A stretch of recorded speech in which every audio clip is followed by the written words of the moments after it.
ਸੁੱਖ ਦੀ ਨੀਂਦ ਉਹ ਵੀ ਨਹੀਂ ਸੌਂ ਰਿਹਾ ਜਿਹਦੇ ਕੋਲ ਹੈ ਕੁਛ ਨਹੀਂ, ਤੇ ਦੂਜੇ ਪਾਸੇ ਜਿਹਨੂੰ ਰੱਬ ਜੀ ਨੇ ਬਹੁਤ ਕੁਝ ਬਖਸ਼ ਦਿੱਤਾ ਹੈ, ਸੰਤੋਖ ਉਸ ਬੰਦੇ ਦੀ ਜ਼ਿੰਦਗੀ ਵਿੱਚ ਵੀ ਨਹੀਂ ਹੈ।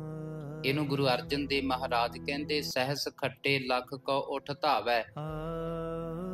ਹਜ਼ਾਰਾਂ ਮਿਲੇ ਹੋਏ ਨੇ, ਉਹਦੇ ਵਿੱਚ ਸਬਰ ਨਹੀਂ ਕੀਤਾ, ਸੰਤੋਖ ਨਹੀਂ ਧਾਰਨ ਕੀਤਾ, ਲੱਖਾਂ ਵੱਲ ਦੌੜ ਕੇ ਜਾਂਦਾ ਪਿਆ।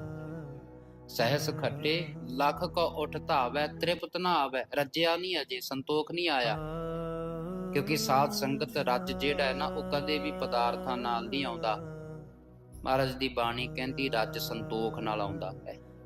ਬਿਨਾ ਸੰਤੋਖ ਨਹੀਂ ਕੋਊ ਰਾਜੈ, ਸੁਪਨ ਮਨੋਰਥ ਬਿਰਥੇ ਸਭ ਕਾਜੈ। ਸੰਤੋਖ ਤੋਂ ਬਿਨਾ ਬੰਦੇ ਨੂੰ ਰੱਜ ਨਹੀਂ ਆ ਸਕਦਾ, ਤੇ ਜੇ ਸੰਤੋਖ ਆ ਗਿਆ ਬੰਦੇ ਕੋਲ ਕੱਖ ਵੀ ਨਾ ਹੋਵੇ, ਉਹ ਫਿਰ ਵੀ ਰੱਜਿਆ ਹੋਇਆ ਹੀ ਹੁੰਦਾ ਹੈ।